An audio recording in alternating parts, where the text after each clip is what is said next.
Graffiti's been around for millions of years, originating with cavemen drawing illustrations on cave walls. In modern day, graffiti started as tagging, people writing their names on walls, street signs or lampposts. It then evolved into a way of gangs marking their territory. Not long after, graffiti became a form of artwork. Graffiti artists found it a way of self-expression through images and writing. Graffiti artists such as Banksy, a Bristol-based artist, expressed himself by portraying his beliefs through his street art. Throughout the next couple of weeks, I'm on a journey to try and understand everyone's views on graffiti. If it's on a hospital, I don't like it. It is vandalism. Because it is an act of vandalism. The links it has with the police, skate parks and what influences it has. There's a blurred line between graffiti being art or vandalism. I aim to unblur that line throughout this documentary and to discover whether it really is art or just a form of vandalism. I'm going to start by visiting a street art project underneath an old Tesco's car park where graffiti was allowed. This is the Street Art Project 2010. This is where there's the argument between art and vandalism. This was obviously allowed by people who are usually doing street art on the street. So they gave them a designated area so that they could show their skills, and this is what they've come up with.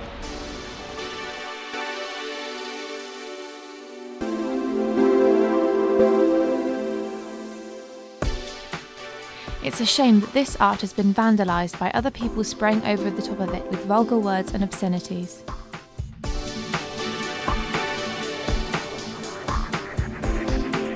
After seeing the art being vandalised in this underground car park, I decided to get an expert opinion on vandalism at another underpass in Yeovil. I'm on my way to speak to Pauline Burr, the arts officer of the South Somerset District Council. She was involved in painting over the graffiti in the underpass. I want to ask her why they decided to cover it up and how graffiti affects her job. There's been problems with the underpass for a number of years, and we've thought of different solutions to try and make it look a bit more or a little less intimidating. Yeah. And at one time the idea was to have some kind of artwork in there, and we went through various permutations. So we had a guy that gave us a quote for some hand-painted murals, which was coming in very expensive, and then another artist came up with an idea of a lighting scheme. But there was never quite enough money to do the things that we wanted to do. But in the past, I've done some work with a guy called Paris. That's his tag. He works out of Bristol, and he's done a number of projects with us here in South Somerset in skate parks. And so we got him down and asked him to do just a test piece to see whether it looked good and what the response would be from the public, and also what the cost would be, whether it would be, we could actually afford to do it. So he came down last autumn and did I guess it was kind of 10 feet long piece of work. And we got very good response from all members, all sides of the public. I remember seeing it. It looked really good. Yeah, I think the college students were really quite taken by it. He does know Banksy, so while he was doing the work, he was telling people about what Banksy's really like, whether it's true or not, who knows. He's an interesting character anyway. But even older people that were going to the hospital were really quite taken by his work. So that was then. We tried the sample piece, but because the walls had been tiled in the past, the fear was that he could do all this work and then somebody would come along and start pinging the tiles off and it'll all be lost. So they decided that rather than go ahead with it, they'd take the tiles off and just paint it over cream and leave it at that. Yeah. After talking to Pauline about the underpass, I decided to go and see it for myself. The underpass in Yeovil was fully refurbished as part of the Yeovil Town Centre audit group. They were completely covered in graffiti but have now been painted over. I will be monitoring it closely to see how long it takes for graffiti to appear. A couple of guys we met from Australia and America had given us their opinion on graffiti and what it's like in other parts of the world. I'm from LA, and everybody graffitis in LA, and so I kind of like it just the way it looks. But other than that, as long as it's in the right spot, it's cool. It depends for me. I like it when it looks good, but if it's just terrible, then It depends on where it is too, because like if it's on a hospital, I don't like it. If it's on someone's house, I don't like it. But if it's on like a wall, just a random wall, it's pretty cool.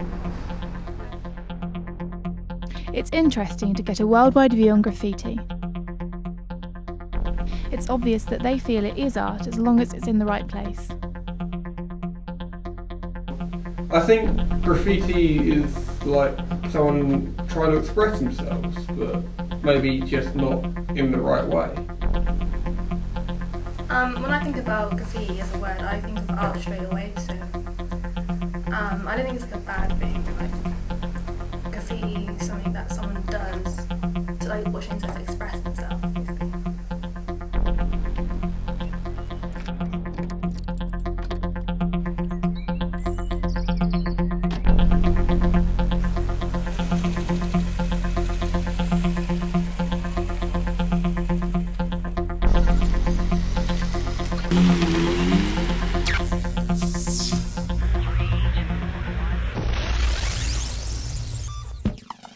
People's opinion on graffiti vary. It's apparent that the stereotype of young people liking graffiti does not apply to everyone.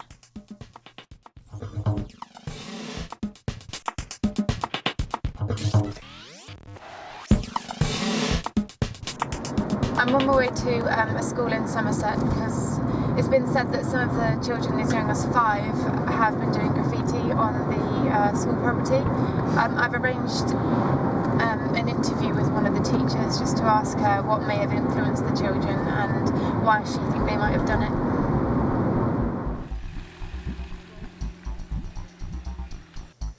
So far, everything I've heard about graffiti has been related to art, so I'm here to find a different view from someone who has seen the negative side of it.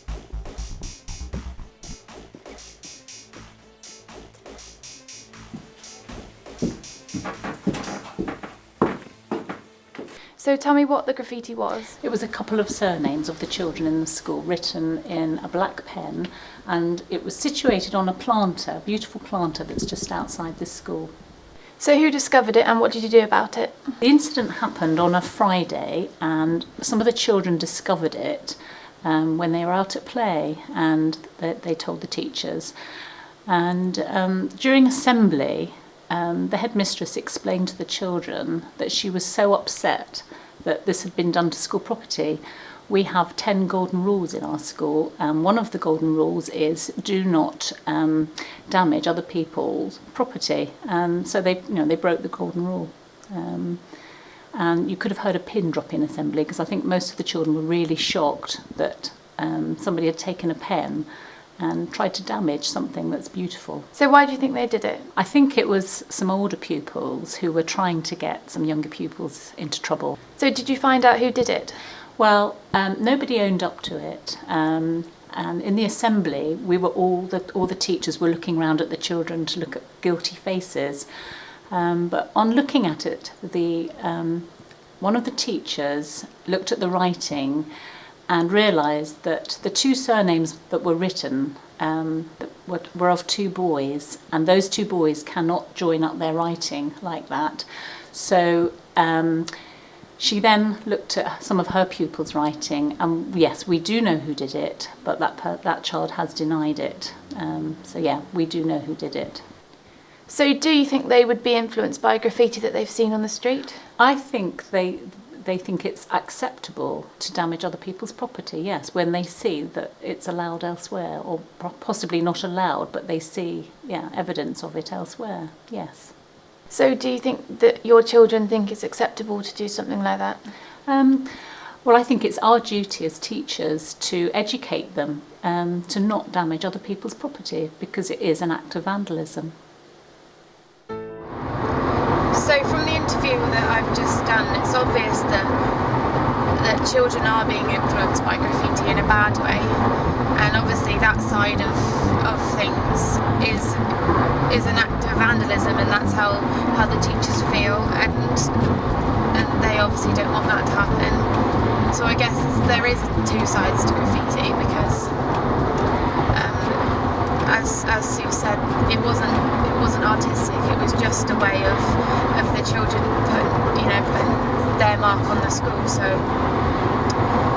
yeah, I suppose it is vandalism in a way. Some of it can be racist. So in your cities such as Bristol, you may get a lot of racist graffiti on things like mosques and places like that.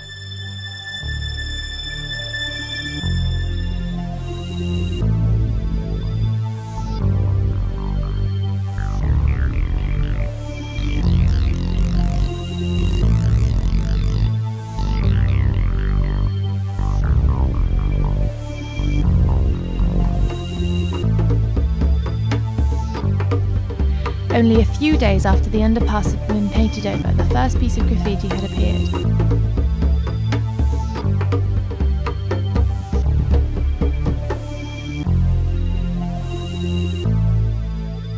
It may only be a small piece, but if this appears after only 2 days, it's more than likely that there will be a continuous amount of graffiti to come.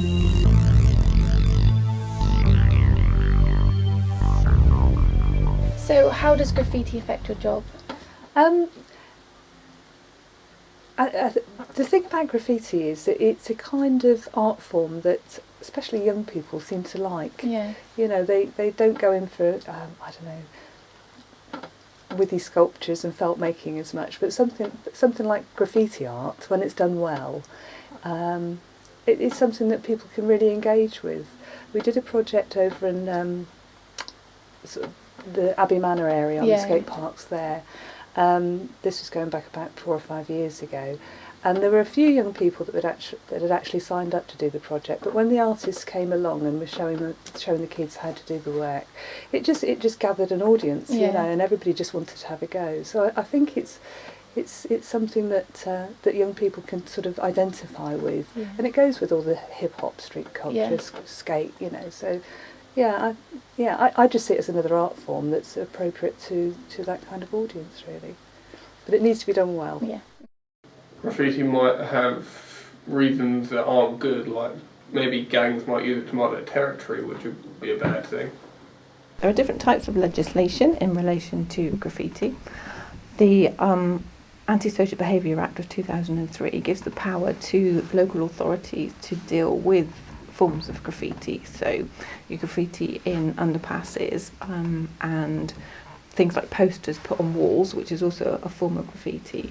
The local authority can issue fixed penalty tickets to offenders, which means they don't get a conviction, they'll just get a fine.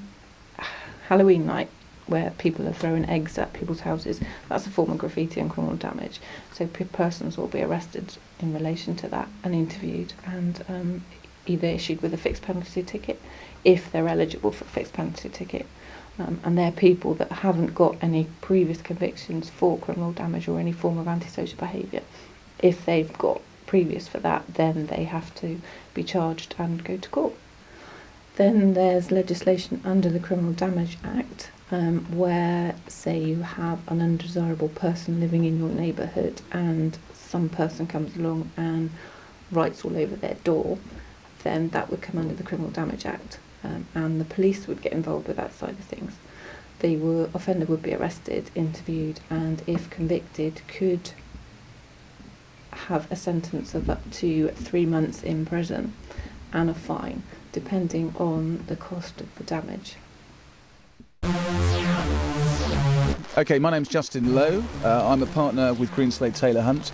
We own this building here. We're chartered surveyors, estate agents, valuers, and this building does suffer from graffiti. We do get random sort of splurges of graffiti along the corner, along the side. The problem with that is it doesn't really help us professionally, it doesn't suit our image, and as a result we will need to eradicate it, cover it up, paint over it as soon as possible.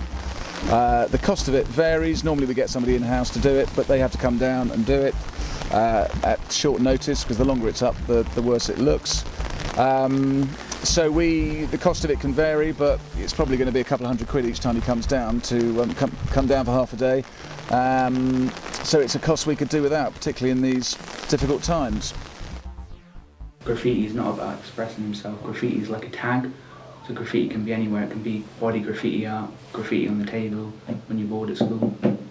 Depending on the offender's age, could depend on what actually happens to them. Some police forces have signed up to the legislation in relation to a 14 or between 14 and 16, offenders can be issued a fixed penalty ticket. But that fixed penalty ticket cost would be half of what it would be if you were 16 or over. If you're 16 or over, it would be £80. If you're 16 and under, between 14 and 16, then that fixed penalty ticket would lower to £40. This also means that you don't get a conviction, so it's not recordable. So if you went for a job that asked you to disclose any convictions, this would not be disclosable. Anyone over 16, then depending on the value of the damage and if they've got previous convictions, will depend on whether they're dealt with through the court system or whether they're dealt with through the fixed penalty system.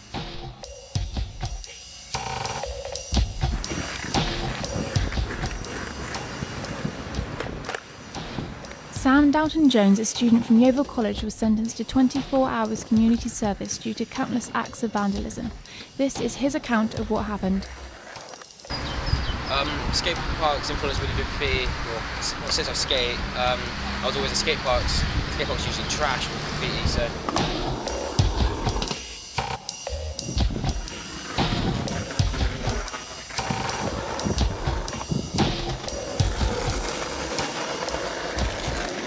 At a couple of points, I actually saw people doing it, and well, since graffiti and skate parks are an urban culture, I didn't see anything wrong with it.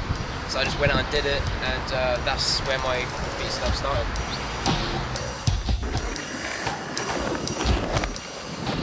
I grew up in a bad neighbourhood or anything, I just mixed with the wrong people. These types of people, they weren't afraid of trouble, they were always out to cause a ruckus or something. And at one time they started doing graffiti, they're like, dude, you gotta do this, it's so fun. So I was like, yeah, sure. So I came along one day, started doing graffiti, and it went from there. I was inside for hours at a time, just planning different types of tags, different names, different locations to do it. And then at night I'd go out and do it, and then it got serious at one point. Like, we were in the newspaper like every week, the local newspaper that is, saying who are these vandals, and the police were onto us. So at that point it was really exciting, we had the police chasing us down trying to find us. It got really scary as well. Anyway, the police came to my house one time whilst I wasn't there, which was fortunate.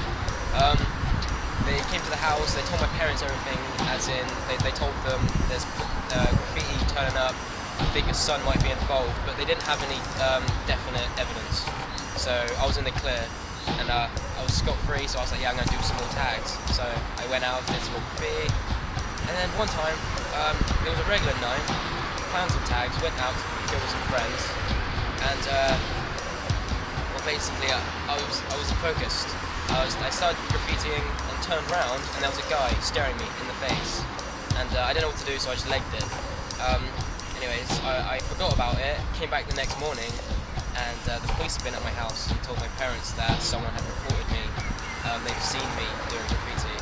So that was really scary, so my parents had to call the police back up and say, Sam's here now.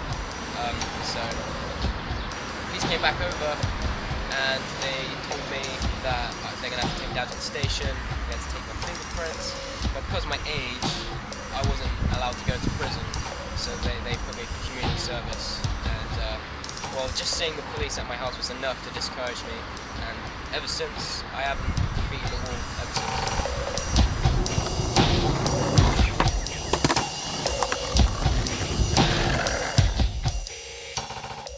From a police perspective, it depends on the victim, what they perceive it to be, because there's a particular place in where I police where there's graffiti on a wall that it is very artistic. So the victim hasn't reported it because he likes it, so he classes it as art. But in a police perspective, it is actually vandalism. So it depends on the perspective of the person whose property the graffiti is on. So, in your opinion, do you think that graffiti is art or vandalism? Well, I think it depends who's doing it and why they're doing it. There are those that graffiti because for brainless reasons, really. It's just them putting slightly inane opinions forward. But that said, graffiti goes back hundreds and thousands of years, really. And the argument is, you have to destroy to create, so whatever people do, it's their self-expression, which is an art form in its own right.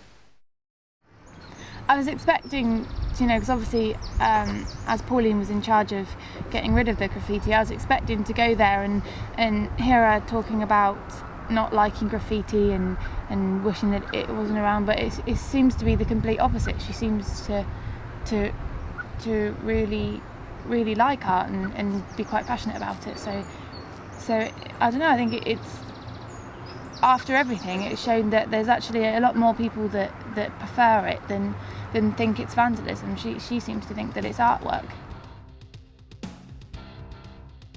I started off trying to define where to draw the line between art and vandalism. The line is still very blurred after everyone I've spoken to and all the things I've seen. There are a lot of people that like graffiti that I did not expect to. However, graffiti still creates many problems in the community. I started this documentary thinking I'd find a definite answer on whether graffiti is art or vandalism. But it turns out that there is no answer. Depending on who you are and what you believe, graffiti can be whatever you want it to be.